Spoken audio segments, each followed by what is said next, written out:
Good morning students. Today we will study about trade rivalry in modern period. Students पिछले class में हम लोगों ने पढ़ा कि इंडिया में बहुत सारी यूरोपियन कंपनियां यहाँ पे आई और उनका उद्देश्य था, मोटिव था कि इंडिया के साथ ट्रेड करना। जब कई सारी कंपनियां एक ही चीज़ चाह रही थी, सभी को इंडिया के साथ ट्रेड करना था, ठीक है, तो इनके बीच जो है काफ़ी राइवलरी हुई, काफ़ी युद्ध हुए और इसी चीज़ को हम लोग ट्रेड राइवलरी के रूप में पढ़ेंगे। ये आप यहाँ पे एक मैप देख सकते हैं, यहाँ पर रेफरेंस दिया हुआ है कि इंग्लिश ईस्ट इंडिया कंपनी आई तो उसका ये सिंबल है। तो ये आप देख सकते हैं कि इंडिया में कहाँ कहाँ उसने अपनी फैक्ट्री लगाई, फिर फ्रेंच ने कहाँ कहाँ लगाई, पोर्तुगीज़ ने कहाँ कहाँ फैक्ट्री लगाई। तो ये सारे देश चाह रहे थे कि भाई इंडिया के साथ मैं ट्रेडिंग करूं। तो इस बीच में इनके बीच में काफ़ी सारा युद्ध हुआ। ये जो कंपनियां हैं तो पोर्तुगीज़, डच, डेनिश ये सब तो चलो ठीक है चले गए, लेकिन बहुत ईजिली यहाँ से इंडिया से चले गए। लेकिन इंग्लिश और फ्रेंच ये दोनों के बीच काफ़ी ज़्यादा युद्ध हुआ था, है ना, क्योंकि दोनों यही चाह रहे थे कि मैं अकेले इंडिया के साथ ट्रेड करूँ। There were several trading companies, कई सारी trading companies from Portugal, Holland, Britain, France, Denmark, ये सभी इंडिया में आए और ये सभी जो है वाइंग फॉर इंडियन गुड्स, ये सभी इंडियन गुड्स के लिए compete कर रहे थे। वाइंग का मतलब होता है compete करना, vying means competing। This led to intense rivalry among them, इसकी वजह से उनके बीच इंटेंस लगातार राइवलरी हुई। राइवलरी मतलब संघर्ष हुआ, विद्रोह हुआ। The movie of motive of all this companies, इन सारी कंपनीज की एक ही मोटिव थी, to earn the maximum profit by buying goods at low prices in India and selling them at very high prices in Europe. ये सारी companies का एक ही मोटिव था कि वो इंडिया से काफ़ी लो प्राइसेस में सामान खरीद लें और फिर उसको यूरोप में जाकर के काफ़ी महंगे दाम पे बेचें। तो इंडिया में जितना कम में उनको सामान मिल जाता तो यूरोप में उतना ही अधिक दाम पे बेचते, तो जितना कम में सामान खरीदते उतना ज़्यादा उनको प्रॉफिट होता। बट ऐसा नहीं हो रहा था, है ना। The quantum of trade was not sufficient to sustain all the companies. India में जो अमाउंट था, क्वांटम मीन्स अमाउंट होता है, तो जो अमाउंट था ट्रेड का वो इतना ज़्यादा नहीं था कि सारी कंपनियों को सस्ते में सामान मिल जाता। जैसे अगर मार्केट में किसी चीज़ का अमाउंट बहुत ज़्यादा होता है तो उसका रेट ऑलरेडी कम हो जाता है। अगर किसी चीज़ की अमाउंट बहुत अधिक हो मार्केट में तो उसका रेट कम हो जाता है। लेकिन इंडिया में जो इतना अमाउंट नहीं था ट्रेड का कि सारी कंपनीज़ को कम कीमत पर सामान मिल सके, तो उन्हें और कंपटीटर्स बहुत सारे थे, तो उनको मजबूरन जो है अधिक दाम पे सामान खरीदना पड़ता था, जिनसे उनका प्रॉफिट श्रिंक हो रहा था, प्रॉफिट कम हो रहा था। The only way to survive was to eliminate the competitors. तो यहाँ सर्वाइव करने का बस एक ही तरीका था कि कॉम्पिटिटर्स को एलिमिनेट करना, कॉम्पिटिटर्स को समाप्त करना, है ना। हर कंट्री यही चाह रहा था कि मैं अकेला यहाँ व्यापार करूँ, ठीक है। एंड इंश्योर ट्रेड मोनोपोली, सभी लोग चाह रहे थे कि ट्रेडिंग में उनकी मोनोपोली इस्टेब्लिश हो जाए। मोनोपोली का मतलब होता है एकाधिकार, यानी कोई भी उनका कंपटीटर नहीं हो, है ना, तो वो अकेले सामान खरीद सकते हैं। The companies which where setup bye individuals stood no chance against those that had the support of their respective governments. These big companies built up their own armies. तो जो बड़ी बड़ी कंपनियां थी उन लोगों ने अपनी आर्मी बनाई and did not hesitate in using force to achieve their goal, और वे अपनी गोल को अचीव करने के लिए कोई भी हेजिटेशन नहीं रखे। मतलब उनका बस एक ही उद्देश्य था कि सारे कंपटीटर्स को समाप्त कर दिया जाए ताकि इंडिया में उनकी ट्रेड पर मोनोपोली आ जाए और वो मन चाहे कीमत पे इंडिया में सामान खरीद सकें और इन्हें यूरोपियन मार्केट में बेच करके अधिक से अधिक प्रॉफिट कमा सकें। In all the forts of the British they had an area called the white town. British के जो भी यहाँ पर फोर्ट थे, ब्रिटिश ने जहाँ जहाँ अपनी कंपनीज फैक्ट्रीज एस्टैब्लिश की थी तो उसके चारों ओर वो फोर्ट बनाते थे, किला बनाते थे, ठीक है। तो वो उसे वाइट टाउन कहा जाता था। Where Indians were not allowed. ठीक है, जो ब्रिटिश ने इंडिया में जहाँ जहाँ अपनी फैक्ट्रीज लगाई थी तो उसको फोर्टिफाइड कर रखा था, चारों ओर किलाबंदी कर रखी थी और उस जगह को वाइट टाउन कहा जाता था। ठीक है, where Indians were not allowed, वहाँ पे इंडियंस अलाउड नहीं थे। The black town inhabited by the local people lay much beyond the thick wall of the white town. और ब्लैक टाउन जो होता था तो पूरा वो लोकल पीपल के लिए होता था, मतलब जो इंडियंस थे वो कहाँ रहते थे, ब्लैक टाउन में रहते थे। ठीक है, in course of time the Portuguese, the Dutch and the Danes were ousted from the trade in India, with only the English and the French remaining as key players and dominating trade between India and Europe. तो समय के साथ the Portuguese, the Dutch and the Danes were ousted from the trade in India. तो ये जो Portuguese थे, Dutch थे, dense यानी डेनमार्क की जो कंपनी थी, ये सभी इंडिया में ट्रेड से बाहर चले गए, वो स्वतः जो है इंडिया को छोड़कर चले गए। अब इंडिया में सिर्फ 2 की प्लेयर्स रह गए, है ना, with only the English and the French remaining as key players and dominating trade between India and Europe. तो इंडिया और यूरोप के साथ अब व्यापार के लिए सिर्फ 2 की प्लेयर रह गए, इंग्लिश और फ्रेंच। कहने का मतलब है कि जितनी सारी यूरोपियन कंपनीज आए थे तो एक एक करके पोर्तुगीज, डच, डेन्स ये सभी इंडिया में ट्रेड से बाहर चले गए, उनको यहाँ पर ज़्यादा प्रॉफिट नहीं दिखा तो वो यहाँ से चले गए। और इंग्लिश और फ्रेंच बस ये दोनों अब बच गए, है ना, इंडिया में ट्रेड के लिए। इसलिए अब ये दोनों चाह रहे थे कि अब उनका तो एक ही कंपटीटर है, इंग्लिश का बस एक ही कंपटीटर है फ्रेंच, और फ्रेंच का एक ही कंपटीटर है इंग्लिश। ठीक है, अब एक म्यान में 2 तलवारें तो रह नहीं सकती है, तो इन दोनों के बीच कर्नाटिक वार हुआ, है ना, कर्नाटिक वार हुआ इंग्लिश और फ्रेंच के बीच। The breaking up of Mughal empire by the middle of the 18th century provided ideal condition for the English and French trading companies to establish their political influence in India. तो उस समय Mughal empire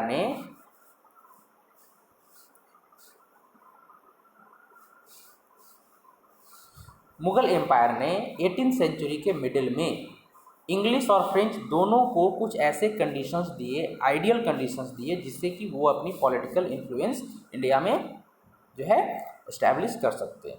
however the presence of 2 traditional rivals and a clash of trade interest led to a series of wars between them.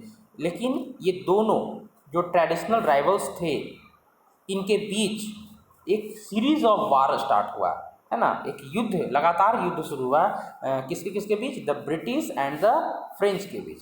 इन दोनों ने India में अपनी trading monopoly establish करने के लिए युद्ध की, जिसे हम लोग कर्नाटिक वार्स के नाम से जानते हैं या फिर इन्हें एंग्लो फ्रेंच वार भी कहते हैं। और ये जगह चूँकि कर्नाटिक प्लेस में, ये रीजन में हुआ, इसलिए इसको कर्नाटिक वार कहते हैं, और चूंकि ये इंग्लिश और फ्रेंच के बीच हुआ इसलिए इसको एंग्लो फ्रेंच वार भी कहते हैं। तो कर्नाटिक वार कहिए या फिर एंग्लो फ्रेंच वार कहिए, बात एक ही है।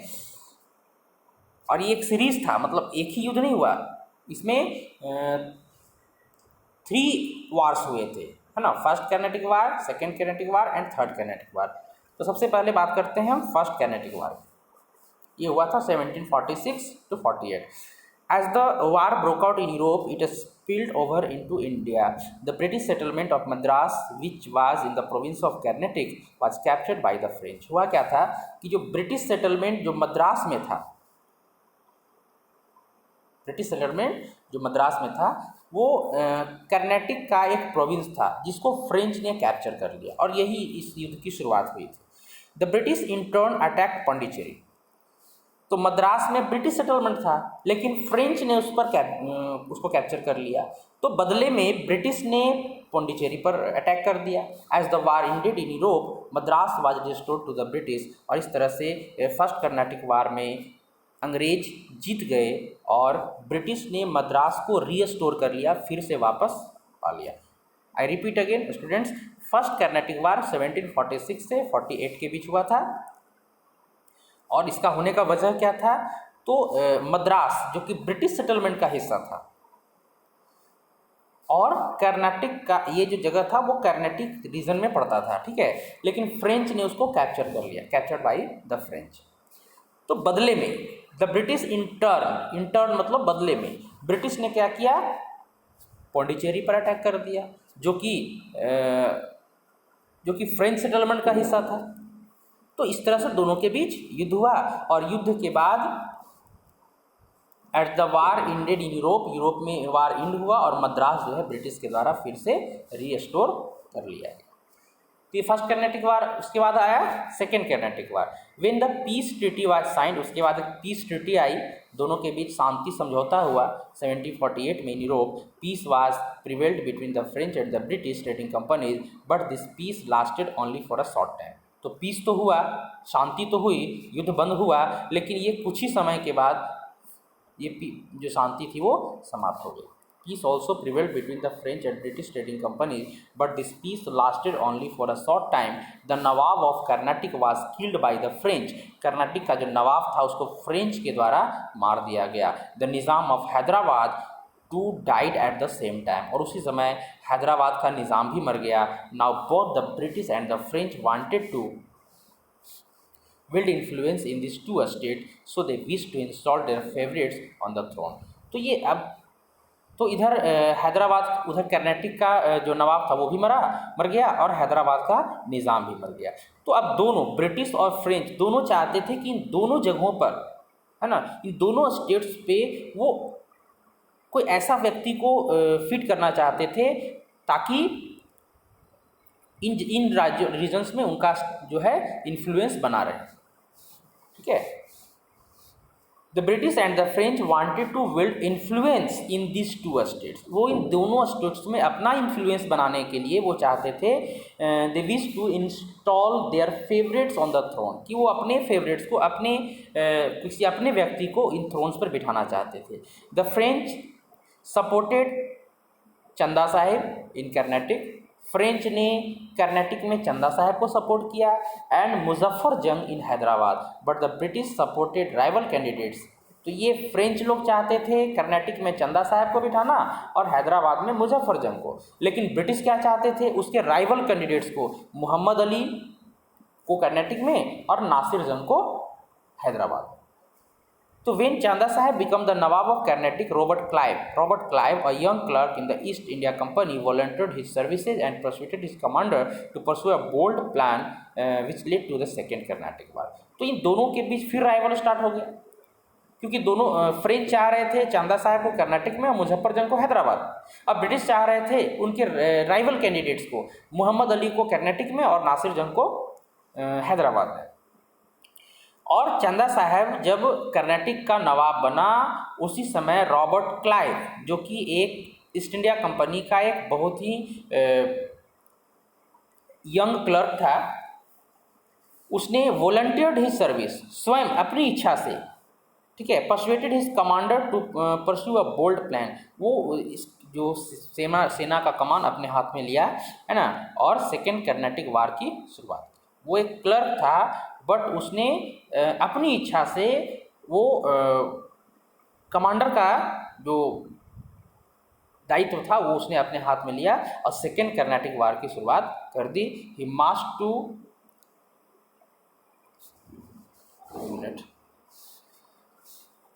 तो चंदा साहब को जब कर्नाटक का नवाब बनाया गया, तो चंदा साहब तो फ्रेंच का था, ठीक है, तो रॉबर्ट क्लाइव जो है ईस्ट इंडिया कंपनी की तरफ से कमांडर का जो है दायित्व अपने हाथ लिया और ही मार्च टू एयरकॉट, जो कि कर्नाटक की कैपिटल थी, एंड बिसाइड इट, और वहाँ जाने के बाद उसको बिसीज्ड का मतलब होता है सराउंडेड विथ आर्म्ड फोर्सेस, उसको जाकर के बिसीज्ड कर लिया। सीज मतलब ऐसे घेरना होता है, बिसीज्ड मतलब आर्म्ड फोर्सेस उसको घेर लिया। Later Chanda Sahab was killed and Mohammad Ali was placed on the throne, और इस तरह से चंदा साहब को वहाँ पे मार दिया गया और मोहम्मद अली को थ्रोन पे यानी सिंहासन पे बिठाया गया।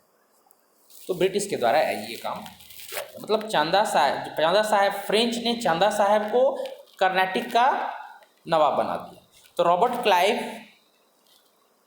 कमांडर का दायित्व लेकर के अपनी सेना के साथ सेकेंड कर्नाटिक वार की शुरुआत कर दी। वो कर्नाटिक की कैपिटल एयरकोट गया और उसको और वहाँ जाकर के उस कैपिटल को बीसीज्ड कर लिया, मतलब घेर लिया, और घेरने के बाद चांदा साहब को मार करके मोहम्मद अली को वहाँ पर थ्रोन पे बिठाया। Dupleix, the governor general of French power in India, had to acid defeats, this was a severe blow to French ambition in India. और इस तरह से जो डुप्लेक्स, जो कि फ्रेंच का गवर्नर जनरल था,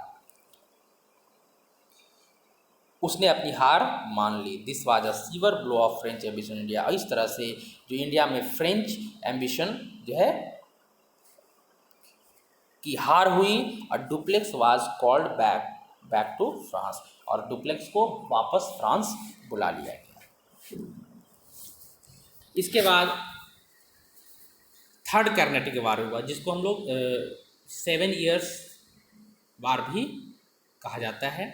this war was an extension of the 7 years war in Europe. The British had gained control of the rich provinces of Bengal after the Battle of Plassey in 1757. इसके बाद 1757 में जो battle of Plassey हुई, उसके बाद British को बंगाल का जो रिच प्रोविंसेस था उस पर उसका अधिकार हो गया। The French were constantly short of funds, लेकिन फ्रेंच के पास लगातार फंड की कमी हो रही थी, which proved to be their handicap, जिससे कि वो हैंडीकैप यानी पंगु बनता जा रहा था। थर्ड कर्नाटिक वार जो है वो 1756 से 63 तक चली थी। इसे 7 ईयर वार भी कहा जाता है।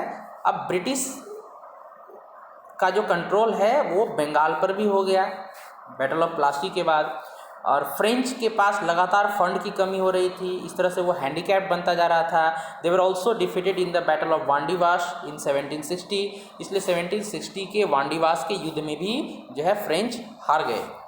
With in a year the French lost all their possession in the Carnatic, और इस तरह से एक साल के दौरान जो है फ्रेंच का कर्नाटिक पर से सारा अधिकार समाप्त हो गया।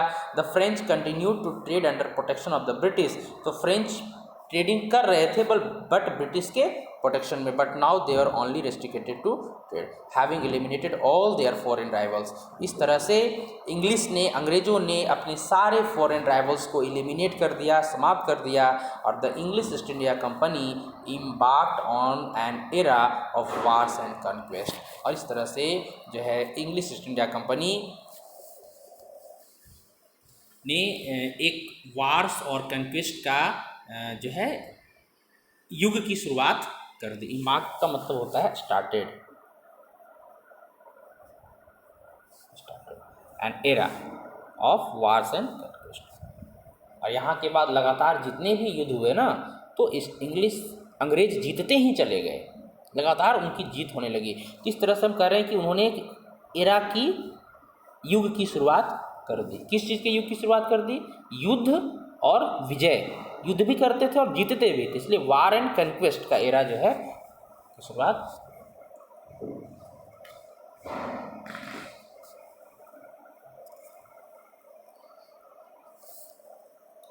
ओके स्टूडेंट्स, आज के लिए इतना ही। आज हम लोगों ने ट्रेड राइवलरी में एंग्लो फ्रेंच वार के बारे में पढ़ा। अब एक यहाँ पे सवाल थोड़ा सा आता है कि एंग्लो फ्रेंच राइवलरी जो हुआ था, तो इसमें ब्रिटिश जीत गए और फ्रेंच हार गए, ये तो क्लियर है अभी तक। तो आखिर क्या रीज़न था कि फ्रेंच फेल्योर हो गए और ब्रिटिश की सक्सेस हुई? तो कुछ पॉइंट्स है ना, वो मैं आपको यहाँ पे एक्सप्लेन कर देना चाहता हूँ। The French company was controlled by the government, so it had obtained approval for all its action, while the British company was free to take its own decision। जो फ्रेंच कंपनी जो है वो control कर रही थी, यानी French army को या कमांडर को कोई भी एक्शन लेने के पहले उनको अप्रूवल लेना पड़ता था, लेकिन ब्रिटिश कंपनी इसके लिए फ्री थी। दूसरी वजह क्या थी? British had more trading centre, British के पास ज़्यादा ट्रेडिंग सेंटर थे फ्रेंच के कंपैरेटिवली, ठीक है। The British possesses a navy, British के पास एक नेवी आर्मी थी जो कि फ्रेंच से ज़्यादा सुपीरियर थी। द फ्रेंच प्रोसेस a navy superior to that of the French. British trade flourished better than the French. British की जो ट्रेड थी वो फ्रेंच से ज़्यादा बेटर फ्लॉरिश कर रही थी, thus allowing them more revenue for the upkeep of the army. और इसी वजह से ब्रिटिश के पास ज़्यादा रेवेन्यू आ रहा था अपनी आर्मी को मजबूत रखने के लिए, है ना। अब फ्रेंच कंपनी जो थी वो अपनी गवर्नमेंट पे डिपेंड करती थी। British officers were better trained, जो ब्रिटिश ऑफिसर्स थे वो ज़्यादा अधिक अच्छे तरह से ट्रेंड थे और and motivated as compared to the French officer. और फ्रेंच ऑफिसर्स जो है उससे ज़्यादा फ्रेंच ऑफिसर से वो ज़्यादा मोटिवेटेड, मतलब ब्रिटिश ऑफिसर्स जो है फ्रेंच ऑफिसर्स के कंपेयर में ज़्यादा ट्रेंड और मोटिवेटेड थे। तो बहुत सारी ऐसे रीजंस थे जिसकी वजह से एंग्लो फ्रेंच रिवलरी में फ्रेंच फेल्यूर हो गया और ब्रिटिश जो है सक्सेस हुआ। ओके स्टूडेंट्स, हम लोग नेक्स्ट वीडियो में मिलते हैं, अभी के लिए इतना ही। सी यू, बाय।